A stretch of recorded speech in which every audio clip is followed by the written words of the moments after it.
NTDC کے پاس بجلی کے ضیاع پر قابو پانے کے لیے کوئی منصوبہ نہیں۔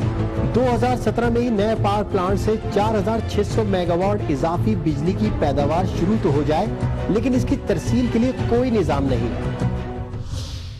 نیپرا کی report per national transmission and distribution company limited NTDCL کا کہنا ہے کہ نیپرا کی حالیہ رپورٹ بے بنیاد ہے۔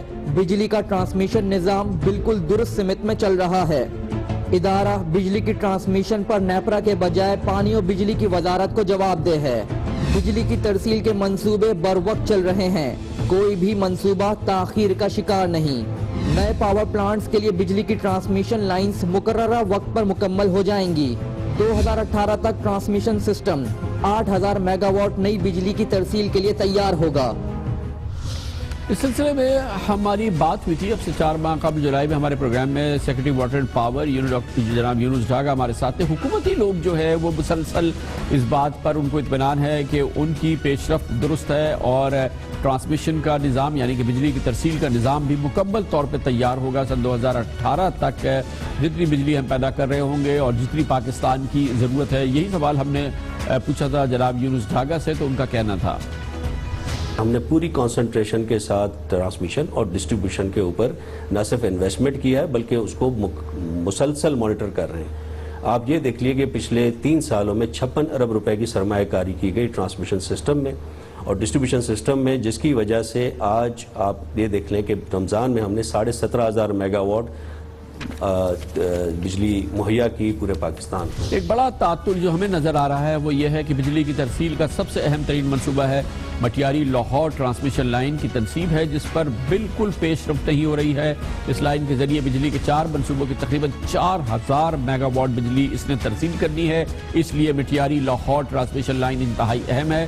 یہ ٹرانسمیشن لائن نصب نہیں ہو سکی ہے اور اگر اس نے کام نہیں کیا تو 4000 میگا واٹ بجلی ہمارے پاس تو موجود ہو سکتی ہے کہ ہو، لیکن اس کی ترسیل نہیں ہوگی اور اس کی وجہ سے لوڈ شیڈنگ ہوتی رہے گی اور جب بجلی پیدا ہو رہی ہوگی اور ہم اس کی ترسیل نہیں کریں گے تو اس کے لیے ہمیں کیپیسٹی چارجز دینے پڑیں گے، اور اگر 4000 میگا واٹ بجلی ہمارے پاس فالتو ہوئی یعنی کہ ہم نے پیدا کرنے کی ہمارے پاس صلاحیت ہی ہے، اگر پیدا نہ بھی کریں پیدا کرنے کی صلاحیت بھی ہے تو اس کی ہمیں کیپیسٹی چارجز دینے پڑیں گے۔ حکومت پاکستان کو اس مد میں سالانہ 40 سے 50 ارب روپے تک کا خرچہ ہو سکتا ہے۔ یہ تمام معاملات ہیں جس کی وجہ سے اس میں شکوک ہے اس پورے ایشو کی، اور جو لوڈ شیڈنگ کے ٹارگٹس ہیں اس کی تحقیقات کی ہمارے پروڈیوسر علی رضا جتوئی نے، جو کہ ہمارے ساتھ موجود ہے۔ علی رضا بتائیے گا، آپ نے NTDC سے بھی بات کی ہے، نیپرا سے بھی بات کی ہے اور جو اپنی ریسرچ کی ہے اس کے نتیجے میں کیسے آپ کو لگتا ہے کہ یہ سب سے بڑا مسئلہ کیا ہے جس میں آپ کو لگتا ہے کہ 2018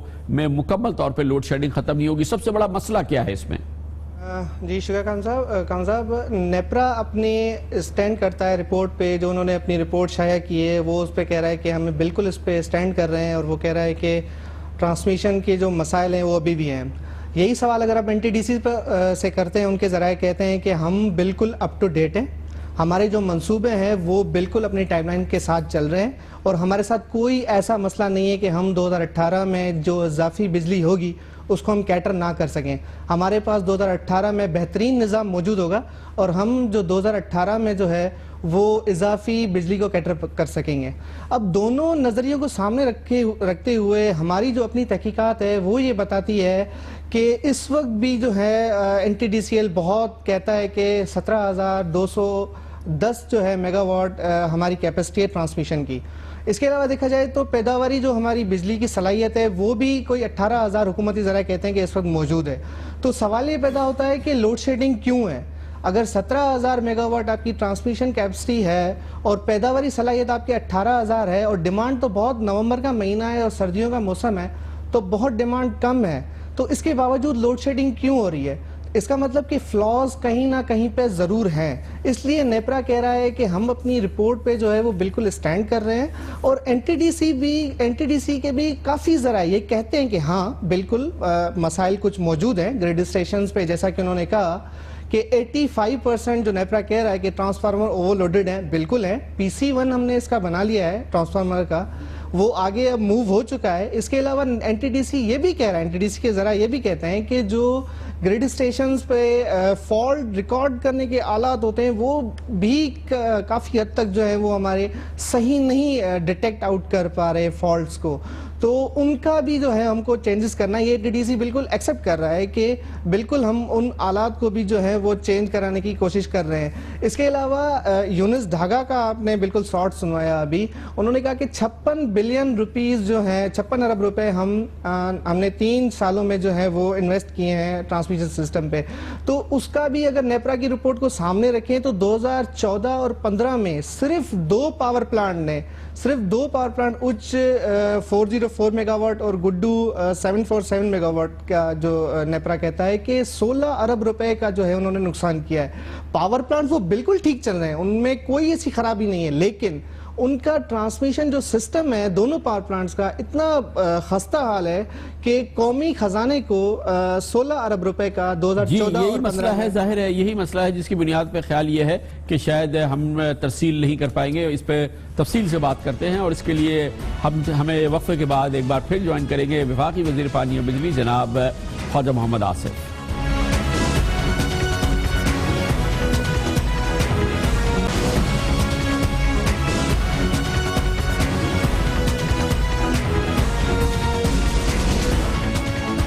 کیا واقعی 2018 میں بجلی کی لوڈ شیڈنگ ختم نہیں ہوگی؟ پاکستان مسلم لیگ نون وزیر اعظم نواز شریف اپنا قوم سے کیا ہوا وعدہ پورا نہیں کر سکیں گے؟ اس کا اب ہمیں تفصیل سے جواب دیں گے وفاقی وزیر پانی و بجلی جناب خواجہ محمد آصف ہمارے ساتھ موجود ہیں. بہت بہت شکریہ خواجہ صاحب, آپ نے اس موضوع پر بھی ہم سے بات کرنے کے لیے ٹائم نکالا, بہت بہت شکریہ. یہ بتا دیجئے گا 2018 تک ہم کتنی بجلی پیدا کر رہے ہوں گے اور کیا ہم اس قابل ہوں گے کہ جتنی ضرورت ہے ہماری بجلی کی وہ پیدا بھی ہو رہی ہے اور ہم ترسیل بھی کر سکتے ہیں اس کو؟ نہیں, ہمارا اس وقت خان صاحب جو شارٹ فال ہے اس سے آپ کیلکولیٹ کر سکتے ہیں. ہمارا شارٹ فال اس وقت جو ہے نا پیک آورز میں جو ہے 5500 کے قریب ایوریج ہوتا ہے میگا واٹ, اور ہم 10,400 کے قریب, یا آپ 10,000 کر لیں, 10,000 میگا واٹ جو ہے اس میں اگلے 1.25 سال میں 1.5 سال میں جو ہے ایڈ کریں گے. جو موجودہ ہماری استطاعت ہے یا جو ہماری جو موجودہ جو کیپیسٹی ہے اس میں ایڈ کریں گے. اس کا یہ مطلب ہوگا کہ اگلے 1 سال میں اگر فرض کریں ہماری ڈیمانڈ میں کوئی 1,000 کا اور اضافہ ہو جاتا ہے تو آپ 7,000-7,500 کی جو ہے وہ ڈیمانڈ میں ایڈیشن ہوگی, جو موجودہ گیپ ہے, پلس جو اگلے 1 سال میں جو ہے کوئی جنریشن ڈیمانڈ میں جو ہے اضافہ ہوگا. تو ہم انشاءاللہ تعالی نہ صرف یہ ہے کہ یہ گیپ پورا کر لیں گے بلکہ ہم انشاءاللہ تعالی جو ہے نا وہ بجلی ہمارے پاس آئندہ سالوں میں آنے والے جو ڈیمانڈ ہے اس کو میٹ کرنے کے لیے انشاءاللہ تعالی. تو گویا خواجہ صاحب آپ یہ کہہ رہے ہیں کیٹیگوریکل کہ 2018 میں بجلی بھی پوری ہوگی اور اس کی ترسیل کا نظام, ٹرانسمیشن اور ڈسٹریبیوشن کا نظام بھی پوری طرح سے تیار ہوگا 2018 میں؟ جی بالکل خان صاحب, ایک بات جو ہے یہاں پہ نوٹ کرنے کی ہے کہ ہماری جو اس وقت جو مین پلانٹس ہیں جنریشن کے وہ سارے نارتھ میں ہیں اور وہ سارے کے سارے لوڈ سینٹرز کے قریب ہیں. سائی والا ہے, فیصل آباد کے قریب ہے, لاہور کے قریب ہے, جھنگ والا جو ہے وہ لوڈ سینٹرز کے قریب ہے. تو اور وہ ان کی کوئی لمبی چوڑی ٹرانسمیشن لائن جو ہے نا وہ بچھانے کا جو ہے نا وہ کام نہیں ہے, اور یہ کام آلریڈی ہم نے کمپلیٹ کر لیا ہوا ہے. جو کمپلیٹ نہیں ہوا وہ آن سکیجول ہے, وہ اس میں ڈیلے کوئی نہیں ہے, الحمدللہ کوئی ڈیلے نہیں ہے. دوسرا کوئی یہ اعتراض کر سکتا ہے جی کہ ساؤتھ میں پھر کیا ہوگا. ساؤتھ میں اس وقت جو ہمارا پورٹ قاسم والا پلانٹ ہے اس کی ٹیسٹنگ کے لیے ہم نے بندوبست کر لیا ہے, کیونکہ ہمارے کوئی ڈیزائنز میں اپروو نہیں ہوئے تھے. وہ ڈیزائنز جو ہیں وہ اپنا جو اس کی ڈس اپروول کی وجہ سے تھوڑا سا ڈیلے آ گیا تھا. تو تو اس میں ہم نے کے الیکٹرک کے ساتھ بات کی ہے, وہ ان کو الیکٹریسٹی ٹیسٹنگ کے لیے پرووائڈ کریں گے. ان دا مین وائل ہمارا سسٹم جو ہے وہ سارے کا سارا جو جس میں ڈیلے ہے وہ ہم اس پہ جو ہے اس کو. لیکن خان صاحب اس میں مسئلہ سب سے اہم یہ ہے کہ نیپرا کو بھی تحفظات ہیں, وہ کہتے ہیں کہ ہمارا نظام تیار نہیں ہے, وہ بوجھ نہیں اٹھا سکتا, اور لگ نہیں رہا وہ جو اب تک جو آپ کی تیاری ہے نیپرا کو کہ ہم اس قابل ہو پائیں گے 2018 تک. خان صاحب رپورٹ جو ہے جیسے آپ نے کہا کہ جو ہے کہ وہ 2015 کے نومبر میں جو پریپیئر کی گئی تھی, ان کے پاس جو ڈیٹا تھا وہ اس سے بھی 6 مہینے سال پرانا تھا. سو میں آج جب ہم آپس میں یہ گفتگو کر رہے ہیں وہ ڈیٹا جو ہے نا وہ آبسلیٹ ہے, وہ اولڈ ہے. پچھلے 1 سال کے اندر جو ہے میں آپ کو لیٹسٹ فگرز بتاتا ہوں, جو ہے ہم نے دیکھیں یہ 2014-15 تک جو ہے نا 22,000 میگا واٹ ہم نے اچیو کی ہوئی تھی جو پچھلے 60-70 سال میں. اب 2017-18 میں یہ جو میگا واٹ ایج جو ہے ہماری ٹوٹل جو ہے یہ 34,090 کے قریب چلی جائے گی. یہ دس از 18 کی تک کی بات ہے. تو یہ اس سے آپ اندازہ لگائیں کہ ہماری جو اس وقت ڈیمانڈ جو ہے وہ تقریباً 23,000 کے قریب چل رہی ہے, 23, 23.5, 24,000 کے قریب. اس سے یہ ہوگا جب ہمارے پاس بجلی اسپیئر ہوگی تو ہم وہ پلانٹس جو ہمیں مہنگے پڑتے ہیں, مثلا جو ڈیزل کے پلانٹ ہیں جن کی ایفیشنسی کم ہے, ہم ان کو جو ہے وہ میرٹ لسٹ پہ نیچے لے جائیں گے, ان کو استعمال نہیں کریں گے, اس کو اسی وقت استعمال کریں گے جس وقت ان کی شدید ضرورت ہوگی.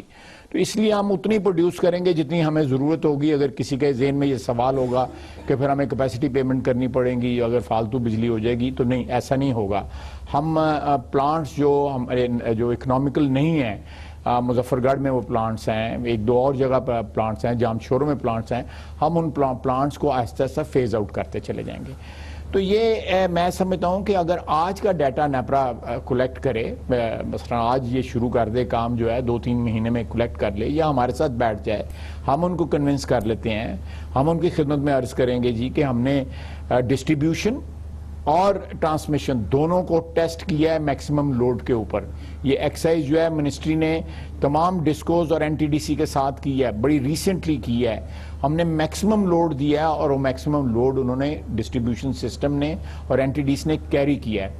اس کے علاوہ خان صاحب ہم میجر جو ہے این ٹی ڈی سی اس وقت پروگرام جو ہے انڈر وے ہے, جس میں ورلڈ بینک کا بھی لون ہے, ایشین ڈیولپمنٹ بینک کا بھی لون ہے, اور یہ تمام نئے گریڈ سٹیشن بنائے جا رہے ہیں. جو موجودہ گریڈ سٹیشن جو ہیں ان کی استطاعت میں اضافہ کیا جا رہا ہے.